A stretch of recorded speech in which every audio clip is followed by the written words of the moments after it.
Bonjour à tous et bienvenue sur la chaîne Hélios Guidance. Je vous propose la guidance générale du mois de janvier pour les Gémeaux. Alors tout d'abord, je vous souhaite à toutes et à tous une excellente année 2025. Tous mes vœux de bonheur pour cette nouvelle année qui démarre. Alors, je vais vous laisser avec votre tirage qui nous indique que vous êtes bel et bien dans une transition vers du renouveau. Il y a encore des petites choses à lâcher, mais vous allez voir, il y a des conseils, des choses à éviter. Je vais vous laisser regarder tout ça dans ce tirage. Avant, bien évidemment, vous le savez, je vais vous demander de vous abonner si vous n'êtes pas encore et que vous avez plaisir à retrouver mes guidances. Ça permet à la chaîne de grandir, ça m'encourage à continuer à vous partager ces guidances régulièrement.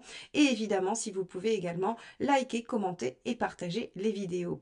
Merci infiniment à tous ceux qui le font déjà depuis longtemps. Bienvenue aux nouveaux abonnés et je vous laisse tout de suite avec votre guidance.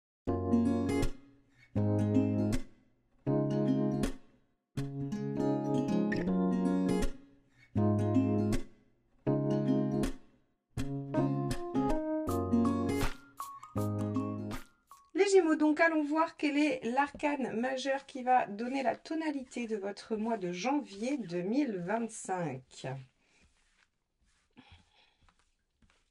Oula.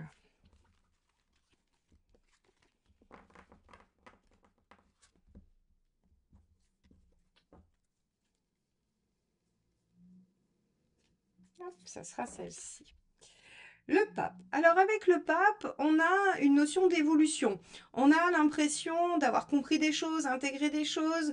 On est aussi peut-être plus sage, plus philosophe. On a peut-être pris un peu de recul sur une situation. Le pape est quand même une carte qui signifie que sur un ou plusieurs domaines, vous avez pris de la hauteur, vous avez compris certaines choses, intégré certaines choses. Alors, sur un plan purement pratique, le pape, c'est la validation, l'acceptation. Si vous êtes en attente d'une réponse d'ordre administratif ou d'une hiérarchie quelconque, le pape vous dit que vous allez obtenir cette autorisation, cette validation, cette acceptation. Alors allons voir tout de suite dans le tirage comment les choses vont se manifester pour vous sur ce fameux mois de janvier, donc les Gémeaux. C'est parti, quel est votre état d'esprit ? Hop là, ça sera celle-ci qui s'est échappée du jeu. Alors, 8 de coupe. Le 8 de coupe, c'est l'envie de tourner une page, de passer à autre chose. Le 8 de coupe, c'est cette capacité à laisser derrière soi ce qui n'est plus bon pour vous. On a dépassé le stade de l'hésitation, du questionnement. On est vraiment dans une forme d'évolution avec le pape où vous vous dites que finalement, eh bien, il est mieux pour vous de vous diriger vers d'autres choses. Alors, ça peut concerner un domaine, ça peut concerner une grosse partie de votre vie comme une toute petite chose. En tout cas, il y a cette notion de laisser derrière soi, d'aller de l'avant et d'aller chercher ce qui est mieux pour soi. Donc, vous êtes dans cette dynamique-là, vous voulez laisser derrière vous ce qui ne vous convient plus et on va regarder ce qui vous préoccupe.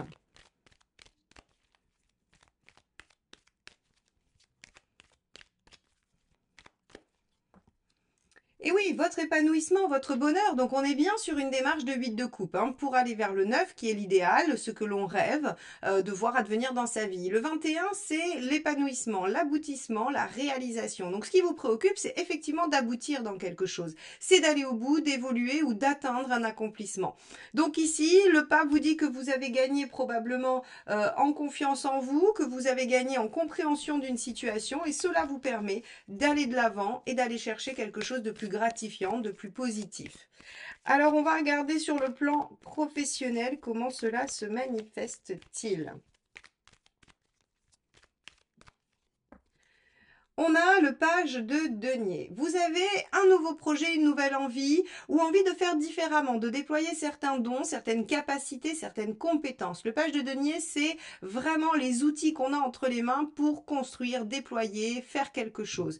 Donc ici, professionnellement, je pense que vous avez envie de quelque chose de nouveau, d'un renouveau. Alors, c'est pas forcément une reconversion, ça peut être à l'intérieur de votre activité, vous avez envie de déployer une nouvelle façon de faire, une nouvelle compétence. Très bien. Alors, ça peut aussi être qu'on vous propose un nouveau projet, bien évidemment. On va regarder la deuxième carte. Voilà, le 10 de bâton. Alors, on est vraiment sur ce mois de janvier, finalement, sur une énergie de transition, hein. On a vraiment des choses qui s'arrêtent, qui se terminent, des choses qu'on laisse derrière soi pour en amorcer de nouvelles. Donc, pour moi, ce mois de janvier est la phase transitoire entre votre fin 2024 et votre année 2025 qui va s'annoncer et qui va probablement voir advenir certains projets, certaines dynamiques pour vous, les Gémeaux. Donc ici, un nouveau projet, une nouvelle envie, un nouveau déploiement qui vient vous permettre de laisser derrière vous des choses qui sont laborieuses, difficiles. Le 10 de bâton, on les porte, on les a sur le dos, c'est compliqué, c'est assez difficile à supporter. On est fatigué de ça, on en a un peu marre, on est un peu usé et on a envie que ça s'arrête avec un 10 de bâton. Donc, à mon avis, vous avez à minima envie de mettre en place un nouveau fonctionnement pour vous permettre de moins vous sentir stressé, oppressé au travail, ou alors vous avez même envie de changer complètement, hein. Ça peut être l'un ou l'autre ou entre les deux. En tout cas, il y a cette dynamique de vouloir déployer quelque chose de nouveau, hein, à minima. Concrètement, matériellement, que se passe-t-il pour vous, mes chers Gémeaux?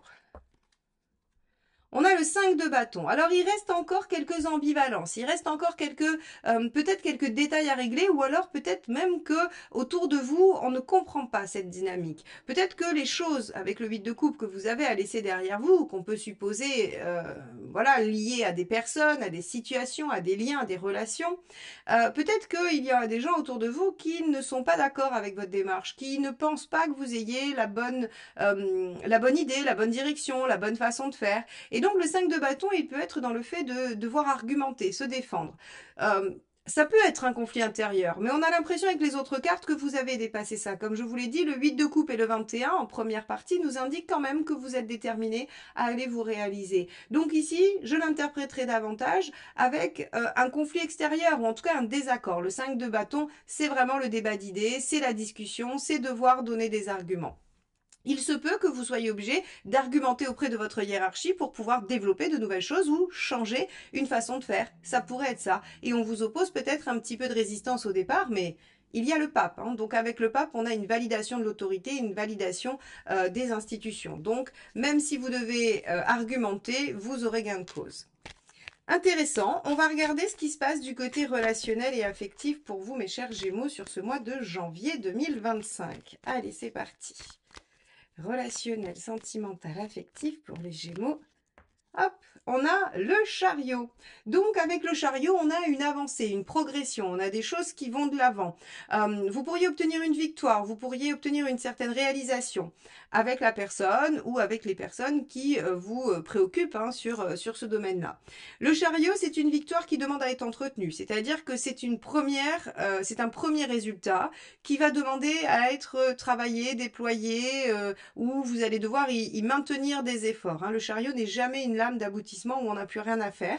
Certes, c'est une belle victoire, c'est une problématique dépassée, un obstacle dépassé, donc on est satisfait de soi et on voit qu'on avance, qu'on progresse, mais c'est une carte de mouvement, c'est-à-dire que si là vous vous contentez de ce que vous récoltez à ce moment-là, il y a de fortes chances que ce soit éphémère et que ça vous passe devant.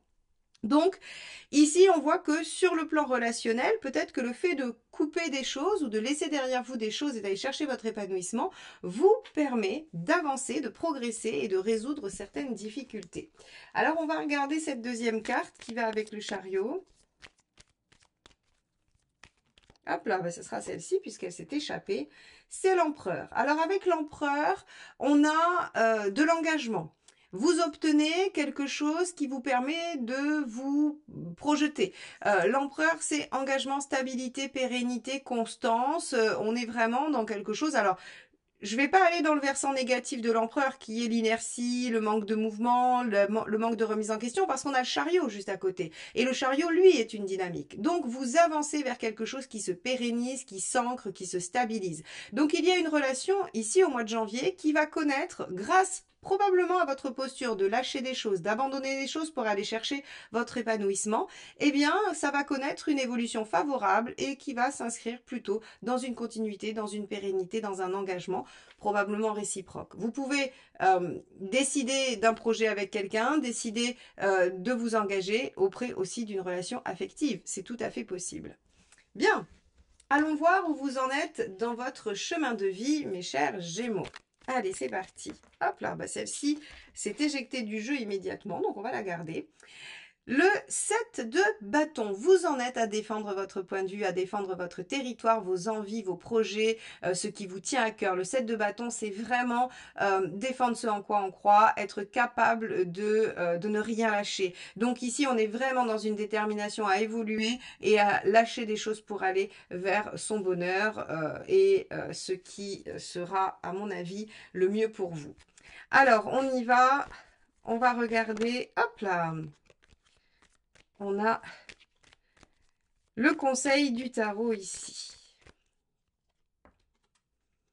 Le 2 de coupe. Alors avec le 2 de coupe, le conseil, c'est plusieurs choses. Ça peut effectivement concerner une relation. Appuyez-vous sur quelqu'un, reposez-vous sur quelqu'un, soyez à l'écoute. Voilà, soyez dans la réalisation d'un lien affectif qui vous aide à avancer, qui va vous permettre aussi peut-être de vous soutenir dans votre bataille, dans votre défense et dans votre argumentation par rapport à vos envies. Ça peut aussi être le fait d'être apaisé à l'intérieur, c'est-à-dire que on peut vous demander avec le 2 de coupe d'être en accord avec vous-même, d'être à l'équilibre, d'être en harmonie intérieure et d'être en sécurité affective intérieure. Donc si vous voulez, on va avoir un double mouvement qui est à la fois de vous demander d'être sûr de vous et d'écouter votre propre dialogue intérieur et en même temps peut-être bien de faire confiance et de vous appuyer sur une relation extérieure. Donc ça c'est assez intéressant ce 2 de coupe hein, comme conseil parce que effectivement il y a ce double mouvement intérieur et extérieur. Qu'est-ce qu'il vaut mieux éviter de faire, mes chers Gémeaux? Hop là, bah ça sera ça, puisque c'est tombé. La reine d'épée. Alors, la reine d'épée, elle est blessée.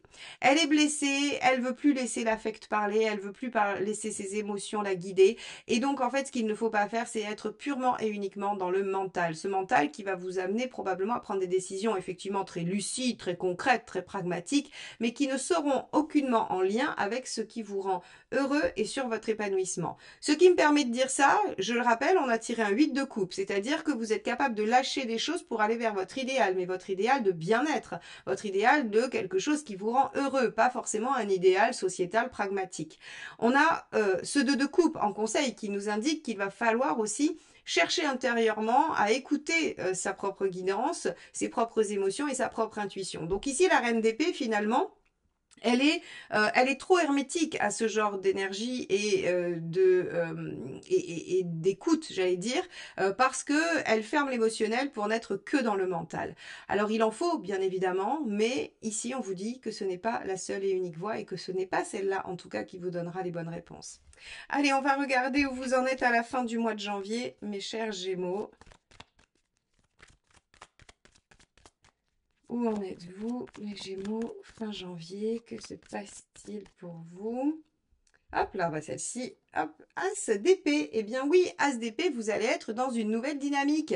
Il y a quelque chose qui s'amorce. Donc comme je vous le disais, vous êtes sur ce mois de janvier dans une phase transitoire où vous allez à la fois pouvoir observer la fin de quelque chose, vous allez vous autoriser à lâcher des choses, à quitter. Alors ça peut être des personnes, des comportements, des idées, des façons de voir. Hein, surtout qu'avec le pape, on a quand même une sacrée évolution personnelle. Donc on pourrait imaginer que ce sont des croyances limitantes, que ce sont des comportements, des façons de voir les choses que vous abandonnez bien plus que des personnes, et ça vous permet de pouvoir vous engager, d'avancer, de dépasser des obstacles ou bien d'aller chercher de nouvelles ressources dans votre vie extérieure pour pouvoir démarrer quelque chose d'innovant. L'ASDP, il y a toujours une dose d'innovation, on ne recommence jamais la même chose. Donc, les Gémeaux, sur ce mois de janvier, une transition qui vous amène à de la nouveauté, ça c'est une excellente nouvelle. On va regarder quel est le dernier petit message du tarot pour vous, avec les messages du tarot que j'utilise maintenant régulièrement dans vos guidances générales. Alors, pour les Gémeaux, est-ce que c'est une conclusion, une synthèse, un conseil, une phrase à méditer? Merci de donner un message aux Gémeaux pour janvier 2025. Hop, ça sera celle-ci.